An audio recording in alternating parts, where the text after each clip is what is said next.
तो आइए देख लेते हैं एक नज़र में कि हम लोग आज का लेक्चर में क्या क्या देखने वाले हैं फ्लूइड मोज़ाइक मॉडल में। सेल मेम्ब्रेन का जो फ्लूइड मोज़ाइक मॉडल है उसमें हम लोग पढ़ेंगे कि जो सेल मेम्ब्रेन है वो 3 चीज़ से मिलकर बना हुआ होता है। बाय लेयर यानी कि लिपिड बाय लेयर से, कार्बोहाइड्रेट से और फिर प्रोटीन से।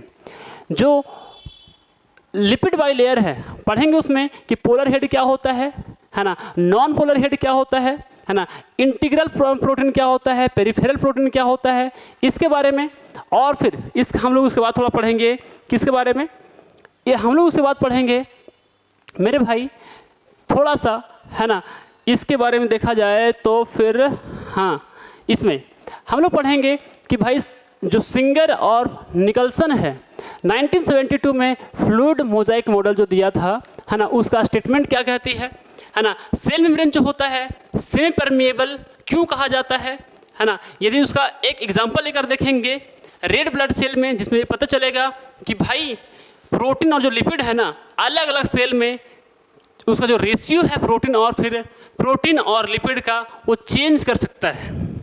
हम लोग देखेंगे कि भाई पेरिफेरल प्रोटीन क्या होता है ना, इसमें इंट्रिंसिक प्रोटीन क्या होता है।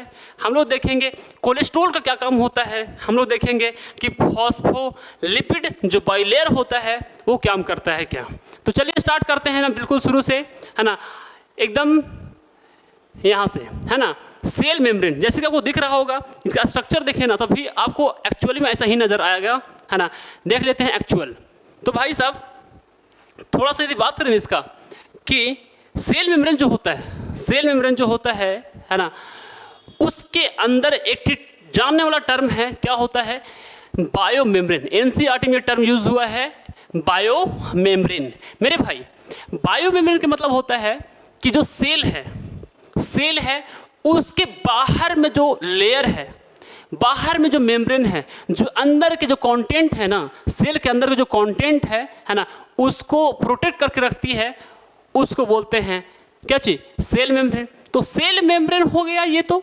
और फिर सेल के अंदर जो छोटा छोटा कंपोनेंट होता है, सेल के अंदर जो छोटा छोटा स्ट्रक्चर होता है ना, जिसको हम लोग सेल ऑर्गेनेल्स कहते हैं, उसके चारों तरफ जो मेम्ब्रेन होता है, उसके चारों तरफ जो प्रोटेक्ट करके रखता है, उसको हम लोग कहते हैं ऑर्गेनेलर मेम्ब्रेन। यानी कि सेल ऑर्गेनेल्स का जो मेम्ब्रेन है उसको हम लोग बोलते हैं ऑर्गेनेलर मेम्ब्रेन। और सेल मेम्ब्रेन दोनों को एक साथ में जनरल भाषा में बोले तो हम लोग उसको बोल देते हैं बायो मेम्ब्रेन। यदि थोड़ा सा इसके बारे में पता लगाते हैं ना, इसके बारे में थोड़ा पता लगाते हैं कि बायो मेम्ब्रेन जो है ना उसके अंदर क्या क्या चीज़ है, तो पता चलेगा हम लोग ये पता चलता है कि उसके अंदर जो होता है ना, जो मेम्ब्रेन है, जो प्लाज्मा मेम्ब्रेन बोल रहे हैं या तो फिर ऑर्गेनेलर मेम्ब्रेन बोल रहे हैं, वो लिपिड से, प्रोटीन से और फिर कार्बोहाइड्रेट से मिलकर के बनी हुई होती है। यदि इसका स्ट्रक्चर को देखें, 3D स्ट्रक्चर को देखें तो भाई पता चलेगा कि बाहर में जो ऐसा दिख रहा है ना, ये वाले है ना क्या, सेल मेम्ब्रेन। उसके अंदर का जो कंटेंट है ये सब दिख रहा है, न्यूक्लियस है, उसके चारों तरफ जो जाल के जैसा फैला हुआ है ना, वो एंडोप्लाज्मिक रेटिकुलम है ना। और फिर ये सब जो माइटोकॉन्ड्रिया दिख रहा है ना, लाइसोसोम, राइजोसोम, ये सब दिख रहा होगा, ठीक है ना। तो भाई चलिए थोड़ा सा और इसको एक्सटेंड करते हैं है ना। सेल का यदि सेल के अंदर का पार्ट का देखें तो ऐसा दिखेगा, लेकिन सिर्फ और सिर्फ सेल मेम्ब्रेन को देखें तो भाई पता चलेगा ना कि 2 लेयर में है। इसका क्या है, 2 लेयर है। मेम्ब्रेन का अंदर वाला लेयर जो साइटोप्लाज्म की तरफ होता है, मेम्ब्रेन का बाहर का लेयर जो दूसरे सेल से जुड़ा हुआ होता है, ऐसा कुछ आपको देखने को मिलेगा। यदि इसका नाम का बात करें ना तो ये इसको बोलते हैं, जो ये जो है ना 2 लेयर होता है ना, वो लिपिड का लेयर होता है। 2 जो लेयर होता है, ये दोनों जो लेयर होता है वो किसका लेयर होता है, लिपिड का लेयर होता है। लिपिड का ये भी लेयर है, लिपिड का ही लेयर है और ये भी लिपिड का ही लेयर है। तो इसलिए हम 2 लेयर है लिपिड का, इसलिए हम लोग बोल देते हैं lipid by layer. Lipid by layer, by मतलब 2 और लेयर मतलब परत। तो लिपिड का 2 लेयर है। अच्छा, ये जो उसके बाहर में है ना स्ट्रक्चर निकला हुआ दिख रहा है मोती के जैसा, वो मिल करके एक चेन बना लेता है ना। ये चेन जो होता है, जो छोटे छोटे पार्ट दिख रहा है, छोटा छोटा स्ट्रक्चर दिख रहा है, वो होता है कार्बोहाइड्रेट का कार्बोहाइड्रेट मिल करके एक क्या बना लेता है, चेन बना लेता है। वो चेन को बोलते हैं हम लोग ओलिगोसैकेराइड। तो कार्बोहाइड्रेट का समझो कि वो है ना चेन का रूप है ना, वो क्या कहलाता है, ओलिगोसैकेराइड के रूप में रहता है। यदि बात करें तो भाई यहाँ पर जो दिख रहा है ना, जो दोनों लिपिड का बाइलेयर है ना, उसके दोनों तरफ लिपिड के बाइलेयर का दोनों साइड है ना, नीचे से लेकर ऊपर तक है ना, कि दोनों बाइलेयर में जो फैला हुआ रहता है वो कहलाता है ये प्रोटीन। दोनों में सिंगल में भी हो सकता है। ऊपर वाले लेयर में जो साइटोप्लाज्म की तरफ नीचे वाला जो लेयर है लिपिड का, जो सेल का कंटेंट रहता है, यानी कि बोले तो सेल के अंदर जो साइटोप्लाज्म होता है उसकी तरफ जो रहता है ना, उसके तरफ ही जुड़ा हुआ हो सकता है, या तो फिर बाहर की ओर जो सेल मेम्ब्रेन होता है ना, उसमें भी वो हो सकता है कौन, प्रोटीन। कौन हो सकता है, प्रोटीन हो सकता है। इसके बारे में थोड़ा और डिटेल में जाने तो भाई पता चलेगा क्या कि फ्लूइड मोजाइक मॉडल जो है सो सबसे पहली बार है ना मॉडल दिया गया था कि भाई सेल मेम्ब्रेन आखिर है तो कैसा उसका बनावट है। तो सिंगर और निकल्सन 1972 में है ना एक मॉडल दिया, जो उस मॉडल जो है ना सो पूरा दुनिया में सबसे ज़्यादा एक्सेप्टेड है, सबसे ज़्यादा एक्सेप्टेबल है ना, सबसे ज़्यादा स्वीकार किया जाने वाला मॉडल है, ठीक है ना। ये क्या बोल रहा है, सबसे लेटेस्ट है ना, और सबसे ज़्यादा एक्सेप्ट किया जाने वाला मॉडल है ना। जो सेल मेम्ब्रेन है, ये तो प्लाज्मा मेम्ब्रेन है, उसका बनावट के बारे में, तो उसका बनावट के बारे में या तो फिर उसका स्ट्रक्चर के बारे में सबसे अच्छा, सबसे नया वाला जो मॉडल है वो है कौन, फ्लूइड मोजाइक मॉडल। सिंगर और निकल्सन दिया था, ठीक है। अब मेरे भाई इसमें फ्लूइड मोजाइक क्यों कहा गया है, इसमें जो टर्म मोजाइक है वो क्यों यूज हुआ है, आइए समझते हैं इसके बारे में। देखिए फ्लूइड मोजाइक मॉडल, मोजाइक मतलब होता है एक खास डिजाइन बना हुआ होना। डिजाइन ये है कि भाई क्या होता है ना कि पूरा मान लो ये सब की जो समुद्र है ना, जो सी है ना, वो किसका है, ये जो सी दिख रहा है आपको समुंदर है ना, वो मान लीजिए कि लिपिड है। लिपिड लिक्विड होता है ना, लिक्विड के फॉर्म में होता है, लेकिन जो ऐसा लिक्विड नहीं होता है कि बहता हुआ लिक्विड, सेमी फ्लूइड या बोल सकता है क्वासी फ्लूइड। क्वासी फ्लूइड मतलब कि भाई जेली के जैसा होगा, क्या होगा, जेली के जैसा होगा है ना, थोड़ा सा कठोर होगा, थोड़ा सा है ना, बर्फ पानी जैसा बहेगा नहीं है ना, जेली के जैसा। और उसके ऊपर क्या होता है, जो प्रोटीन रहता है ना, वो फैला हुआ रहता है ना, तैरते हुए रहता है। तो बोला ना कि फ्लूइड मोजाइक है ना जो मॉडल है ना, बोलता है ना फ्लूइड मोजाइक मॉडल के अनुसार जो प्रोटीन होता है, प्रोटीन है ना, वो क्या रहता है, अरेंज रहता है फॉस्फोलिपिड लेयर में है ना, मोजाइक पैटर्न में। मोजाइक एक खास डिजाइन में क्या रहता है, जो लिपिड का बाइलेयर है जिसको फॉस्फोलिपिड लेयर कहते हैं है ना, फॉस्फोलिपिड लेयर कहते हैं, उसके ऊपर खास डिजाइन के रूप में वो होता है, ठीक है। चलिए आगे बोलें तो भाई थोड़ा सा देख लेते हैं इसके बारे में, सेल मेम्ब्रेन का जो स्ट्रक्चर है उसके बारे में, एक एक टर्म के बारे में जान लेते हैं है ना। तो भाई यदि देखा जाए थोड़ा सा, यदि इसको करें है ना मैग्नीफाई और ऊपर की ओर बताएं आप लोगों को, अच्छा कट गया तो थोड़ा पीछे कर लेते हैं, यही ठीक है, ठीक है। तो भाई ऐसा पता चलेगा ना कि ये जो दिख रहा है ना हेड, और अंदर की ओर है ना टेल। ये जो दिख रहा है हेड, अंदर की ओर है टेल, दिख रहा है आप लोगों को, ये है फॉस्फोलिपिड। ये क्या चीज़ है, फॉस्फोलिपिड। ये दो लेयर में होता है, एक जो होता है ना सो अंदर की ओर होता है उसका टेल, हेड होता है बाहर की ओर, यानी कि इधर साइटोप्लाज्म होगा, क्या होगा, साइटोप्लाज्म होगा।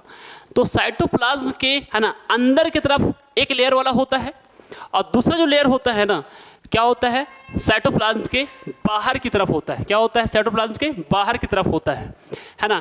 इसी को आगे जाकर के हम लोग कहते हैं है ना पोलर, क्या बोलते हैं, पोलर है ना। और ये हो गया नॉन पोलर जो साइटोप्लाज्म के बाहर की ओर हेड है, ठीक है। तो ये कहलाता है फॉस्फोलिपिड है, लेयर है ना। इससे फॉस्फोलिपिड से है ना क्या होता है, छोटा छोटा स्ट्रक्चर ऐसे जुड़ा हुआ रहता है ना, इसको लोग कहते हैं ग्लाइकोलिपिड। क्या बोलते हैं, ग्लाइकोलिपिड। प्रोटीन होता है जो जुड़ा हुआ रहता है, ग्लाइकोलिपिड कह देते हैं। चूँकि ये लिपिड से जुड़ा हुआ है इसलिए ग्लाइकोलिपिड, यदि प्रोटीन से जुड़ा हुआ होता है ना तो उसको ग्लाइकोप्रोटीन कह देते हैं। ये जो प्रोटीन दिख रहा है ना, प्रोटीन दिख रहा है ना, इससे यदि जुड़ा हुआ होता है ना छोटा छोटा स्ट्रक्चर, तो इसको ग्लाइकोप्रोटीन कह देते हैं। क्या बोलते हैं? ग्लाइकोप्रोटीन। अब यहाँ पर देखें भाई, चैनल प्रोटीन क्या होता है? तो जो दोनों बाइलेयर दिख रहा है आपको, है ना, जिसको फॉस्फोलिपिड बाइलेयर कह रहे हैं, तो बायोलिपिड लेयर के बीच में एकदम आर पार फैला हुआ रहता है एकदम, है ना। इस बायोलिपिड लेयर से लेकर के इस लिपिड लेयर तक, इस वाले जो लिपिड का लेयर है ना, उससे इस वाला लिपिड का जो लेयर हैगा उसके आर पार फैला हुआ रहता है ना। उस तरह के जो प्रोटीन रहता है उसको बोलते हैं हम लोग चैनल प्रोटीन। क्या बोलते हैं? Channel protein. और एक होता है छोटा सा स्ट्रक्चर, है ना, यहाँ पर, है ना, दोनों बायोलिपिड लेयर के बीच में, है ना, उसको हम लोग कह देते हैं कोलेस्टेरॉल। और जो कोलेस्टेरॉल होता है ना, इसके स्ट्रक्चर को मजबूती प्रदान करता है। ये जो बनावट है उसके बनावट को थोड़ा सा मजबूत बनाता है, या बोलो कि स्ट्रेंथ देता है, ताकत देता है, ताकि वो जो है ना सो हिले डुले नहीं, या तो फिर बोल सकते हैं कि इसका स्ट्रक्चर खराब ना हो, इसके लिए थोड़ा सा मजबूती प्रदान करता है कौन? कोलेस्टेरॉल। और फिर यहाँ पर जो दिख रहा है ना, जो फॉस्फोलिपिड लेयर है, फॉस्फोलिपिड लेयर बोल रहे हैं, है ना, तो उसके बाहर में एक स्ट्रक्चर दिख रहा होगा यहाँ पर, है ना, ये कहलाता है पेरिफेरल प्रोटीन। क्या कहलाता है? Peripheral protein. ठीक है, पेरिफेरल प्रोटीन। ये हो गया जनरल इसका स्ट्रक्चर। यदि बात करें अंदर की ओर, थोड़ा अंदर की बात करें, है ना, तो जो बोल रहे हैं लिपिड का बाइलेयर, एक होता है साइटोप्लाज्म से बाहर की ओर, एक होता है ना, एक होता है साइटोप्लाज्म के बाहर की ओर। जैसे कि ये है ना सेल मेम्ब्रेन मान लो, तो सेल मेम्ब्रेन में साइटोप्लाज्म की ओर, है ना, ये वाला है, ये वाला लेयर, और साइटोप्लाज्म के बाहर की ओर ये वाला है, ये लेयर। ठीक है, तो लिपिड का जो दो लेयर होता है, एक तो क्या होता है जो साइटोप्लाज्म के अंदर की ओर होता है, जो ये अंदर की ओर दिखाया हुआ है नीचे की ओर, और दूसरा होता है जो सेल मेम्ब्रेन है उसके बाहर की ओर।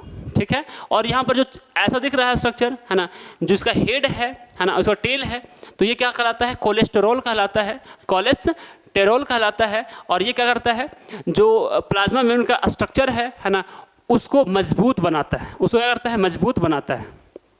थोड़ा सा आगे से हम बात कर लें, है ना, तो ये जो फॉस्फोलिपिड बाइलेयर है उसमें, है ना, दिख रहा होगा आपको कि एक होता है यहाँ पर, है ना, एक लेयर में होगा, जो दोनों लिपिड का लेयर है, दो लिपिड का लेयर है, दोनों लिपिड लेयर में से, दोनों का लिपिड का लेयर में से किसी एक लेयर में होगा, है ना, ये जो क्या रहता है? पार्शियली बरीड रहता है प्रोटीन। पार्शियली मतलब, है ना, थोड़ा सा इसमें घुसा हुआ रहता है ना, इसको बोल देते हैं हम लोग पार्शियली बरीड रहता है ना। और कुछ प्रोटीन ऐसा रहता है जो दोनों बायोलिपिड लेयर के आर पार होता है ना, तो ये कहलाता है ना, क्या कहलाता है? टोटली बरीड होता है। क्या करता है? Totally buried. ये कहलाता है कैरियर प्रोटीन कहलाता है। क्या कहलाता है? Carrier protein. Carrier protein. और जो सब तरह का प्रोटीन इसके अंदर पाया जाता है ना, जो या तो आर पार होगा, है ना, या तो फिर किसी एक लेयर में होगा, उसको हम लोग बोलते हैं इंट्रिंसिक प्रोटीन। वो इंट्रिंसिक मतलब होता है अंदर की ओर इसलिए कहा गया है मेरे भाई, है ना, क्योंकि ये साइटोप्लाज्म जो है ना उसके तरफ होता है इसका डायरेक्शन, जो साइटोप्लाज्म के तरफ होता है इसका हेड, तो इसलिए बोलते हैं इसको इंट्रिंसिक प्रोटीन। और एक होता है एक्सट्रिंसिक प्रोटीन। एक्सट्रिंसिक मतलब होता है बाहर की ओर, बाहर की तरफ। तो दिख रहा है ये साइटोप्लाज्म के, है ना, ऊपर जो उसका हेड है, साइटोप्लाज्म के बाहर की ओर हेड है ना, तो भाई ये कहलाता है क्या? Extrinsic protein. क्या कहलाता है? Extrinsic protein. ठीक है, आगे यदि बात करें, है ना, तो फॉस्फोलिपिड के बारे में समझ लेते हैं। जो फॉस्फोलिपिड बाइलेयर बोल रहे थे वहाँ पर, या तो लिपिड का लेयर बोल रहे थे, तो फॉस्फोलिपिड के बारे में समझिए पहले। फॉस्फोलिपिड में क्या है ना कि दो पार्ट रहता है। एक तो रहता है पोलर हेड, इसमें क्या होता है? वो चार्ज रहता है। क्या रहता है? चार्ज पार्ट होता है। चार्ज पार्ट मतलब कार्बन का लंबा चेन होता है ना, तो उसमें क्या रहता है? एक रहता है चार्ज पार्ट और दूसरा रहता है नॉन चार्ज पार्ट। तो जो चार्ज पार्ट है इसको बोलते हैं हम लोग पोलर हेड। ये क्या करता है? जो साइटोप्लाज्म में अंदर फ्लूइड जैसा मटेरियल रहता है उससे अट्रैक्ट करता है, उससे, है ना, आकर्षित हो जाता है। ठीक है ना। और दूसरा होता है नॉन पोलर टेल। ये जो दिख रहा है वो नॉन पोलर टेल है। अब मेरे भाई इसमें एक बात आपको समझाना जरूरी है कि सैचुरेटेड और अनसैचुरेटेड, जो ये तो हेड वाला पार्ट हो गया जिसमें चार्ज होता है, जो नॉन चार्ज हो गया जो नॉन चार्ज उसमें नहीं है, अनचार्ज है, वो होता है कार्बन का लंबा चेन होता है, जिसको हम लोग फैटी एसिड कहते हैं। क्या कहते हैं? Fatty acid.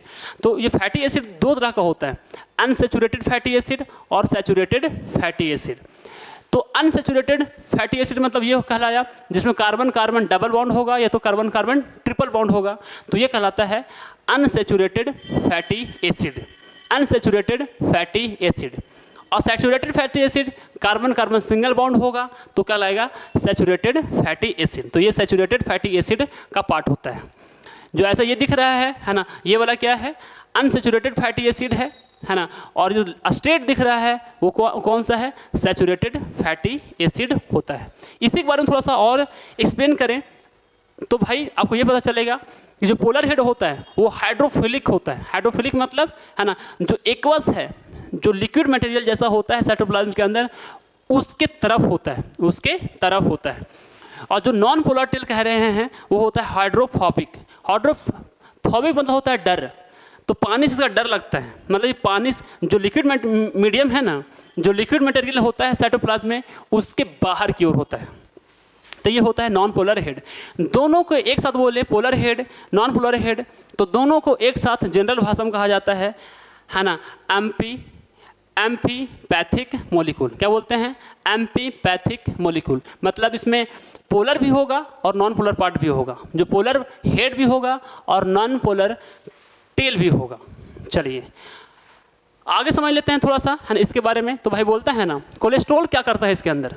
जो कोलेस्ट्रॉल होता है ना, किसके अंदर? जो कोलेस्टेरॉल होता है ना, प्लाज्मा मेम्ब्रेन में, वो क्या काम करता है? तो भाई ध्यान से देखो ना, तो बोलता है ना, जो कोलेस्ट्रॉल है ना, वो प्रेजेंट होता है सेल मेम्ब्रेन में, है ना। और जो कोलेस्ट्रॉल है वो क्या करता है? ज़्यादा कठोर होता है फॉस्फोलिपिड से। फॉस्फोलिपिड से चूँकि ज़्यादा मजबूत है, ज़्यादा कठोर है, इसीलिए हेल्प करता है स्टेबिलिटी में, मतलब उसको अस्थिर बनाए रखने में, है ना। मेम्ब्रेन स्ट्रक्चर को कठोर बनाए रखने में, स्टेबल बनाए रखने में, है ना, या तो अस्थिर बनाए रखने में, इधर उधर ना हिलने देने में हेल्प करता है कौन? कोलेस्टेरॉल। ठीक है। अब कोलेस्टेरॉल यहाँ पर आपको दिख रहा होगा है ना बढ़िया से, कि ये है फॉस्फोलिपिड लेयर, ऊपर वाला और नीचे वाला, और बीच में ऐसा स्ट्रक्चर जो दिख रहा है आपको, है ना, ये जो स्ट्रक्चर दिख रहा है आपको, है ना, ऐसा ऐसा, ठीक है ना, ऐसा, ये कहलाता है क्या? कोलेस्टेरॉल। कोलेस्टेरॉल। चलिए यदि आगे बात करें हम लोग थोड़ा सा और कोलेस्टेरॉल के हट कर बात करें, एक वर्ड में याद रखिएगा, कोलेस्टेरॉल जो होता है ना, सेल मेम्ब्रेन में मजबूती प्रदान करने का काम करता है, क्योंकि फॉस्फोलिपिड जो लेयर होता है, फॉस्फोलिपिड होता है, उससे ज़्यादा कठोर होता है कौन? कोलेस्टेरॉल। यदि अब जो बोल रहे हैं प्लाज्मा मेम्ब्रेन, है ना, वो क्या होता है? क्वासी फ्लूइड नेचर का होता है। अब क्वासी फ्लूइड मतलब क्यों होता है? क्वासी फ्लूइड नेचर का मतलब हुआ है ना कि क्वासी फ्लूइड नेचर होने की वजह से, क्वासी फ्लूइड मतलब होता क्या है कि भाई सेमी फ्लूइड समझो। सेमी फ्लूइड मतलब समझो कि जेली के जैसा। जेली के जैसा मतलब समझो कि ना तो बहुत बहने के जैसा गुण होगा उसके अंदर, ना ही पूरा एकदम कठोर होगा, है ना। तो उसमें क्या बोल सकते हैं कि बिल्कुल समझ लीजिए कि भाई एकदम गाढ़ा सा चीज़ होगा। क्या होगा? गाढ़ा गाढ़ा सा एकदम बिल्कुल मटेरियल होगा लिक्विड के जैसा, है ना। उसको बोलते हैं हम लोग क्वासी फ्लूइड नेचर, है ना। जो लिपिड का होता है, जिसके मदद से मूवमेंट करने में मदद करता है प्रोटीन को। जो प्रोटीन यहाँ पर है ना, जो प्रोटीन है ना यहाँ पर, या तो जो ये प्रोटीन है ना, ये वाला नहीं, जो प्रोटीन है इसके सरफेस के ऊपर, है ना, उसको, है ना, लेफ्ट राइट लेटरल मूवमेंट करने में, लेटरल मतलब साइड वाइज मूवमेंट करने में क्या करता है? मदद करता है। तो जो क्वासी फ्लूइड होने के वजह से क्या होता है? जो प्रोटीन रहता है ना, वो इसके ऊपर क्या रहता है ना, लेटरल मूवमेंट करता है। लेटरल मूवमेंट करता है मतलब साइड वाइज मूव कर सकता है ना। इसी जो गुण होता है ना प्लाज्मा मेम्ब्रेन में, ऐसा गुण है ना कि वो जो रहता है, प्रोटीन रहता है, वो लिटरली मूव कर सकता है। इसी गुण को हम लोग बोलते हैं भाई फ्लूइडिटी। क्या बोलते हैं? फ्लूइडिटी बोलते हैं ना, एबिलिटी टू मूव, है ना, with in the membrane. Membrane के अंदर जो प्रोटीन है उसको मूव करने की क्षमता को हम लोग बोलते हैं क्या? फ्लूइडिटी कहते हैं। क्या कहते हैं? dt कहते हैं। आगे बात करें थोड़ा सा, है ना भाई, थोड़ा सा बात करें यदि, है ना, सेल मेम्ब्रेन का क्या क्या फंक्शन है तो उसके बारे में। तो सेल मेम्ब्रेन जो है ना, सबसे पहले उसका फंक्शन है कि भाई सेल को ग्रो करने में मदद करता है, सेल को बढ़ने में मदद करता है, सेल को बड़ा होने में मदद करता है, वृद्धि होने में क्या करता है, मदद करता है। इंटरसेलुलर, है ना, जंक्शन, इंटरसेलुलर जंक्शन, एक सेल है दूसरा सेल है, इसके बीच में, है ना, जोड़ने में मदद करता है। जोड़ दो तरह का वहाँ पर होता है, बोले थे जिसको बोले थे सेल सीमेंट बोलते हैं, सेल सीमेंट, ये क्या होता है, उससे जुड़ा हुआ होता है। तो इंटरसेलुलर जंक्शन में क्या करता है, हेल्प करता है कौन, सेल मेम्ब्रेन। सेल मेम्ब्रेन क्या करता है, सेक्रेशन करता है। सेक्रेशन मतलब कुछ खास मटेरियल को रिलीज करता है, कुछ खास मटेरियल को क्या करता है, रिलीज करता है। अब तीसरा जो फंक्शन है सेल मेम्ब्रेन का वो है इंडोसाइटोसिस। इंडो मतलब होता है अंदर, है ना, और साइटोसिस मतलब होता है ईटिंग। मतलब सेल को ईटिंग करने के प्रोसेस को हम लोग क्या बोलते हैं, सेल ईटिंग के प्रोसेस को हम लोग बोलते हैं, सेल ईटिंग के प्रोसेस को हम लोग बोलते हैं इंडोसाइटोसिस। तो सेल को यदि फूड वगैरह चाहिए होगा, जो इंपॉर्टेंट मटेरियल चाहिए होता है, उसको अंदर लेने का जो प्रोसेस होता है वो किसके द्वारा होता है, सेल मेम्ब्रेन के द्वारा होता है। तो सेल मेम्ब्रेन का मेन फंक्शन में से एक फंक्शन है इंडोसाइटोसिस, यानी कि सेल का ईटिंग करने का प्रोसेस। सेल को, है ना, भोजन जो चाहिए होता है उसको खाने का प्रोसेस करवाने में इंडोसाइटोसिस होने में मदद करता है कौन, सेल मेम्ब्रेन। सेल मेम्ब्रेन को हम लोग तीन नाम से जानते हैं, सेल मेम्ब्रेन, प्लाज्मा मेम्ब्रेन और plasmalemma. Cell membrane, plasma membrane और प्लाज्मा लेमा। तो प्लाज्मा लेमा जो है सो इंडोसाइटोसिस करने में मदद करता है। दूसरा अगला सेल डिवीजन करने में मदद करता है। यदि सेल, एक सेल से दूसरे सेल को डिवाइड होना है ना, नया सेल बनना है, तो सेल डिवीजन में सबसे ज़्यादा इंपॉर्टेंट जो फंक्शन करता है वो कौन करता है, सेल मेम्ब्रेन करता है। तो आज का वीडियो यहीं पर करते हैं द एंड। मिलते हैं आपसे अगले लेक्चर में, अगले क्लास में। तब तक के लिए अपना ध्यान रखिएगा, ख्याल रखिएगा। जय हिंद, वंदे मातरम, गुड बाय।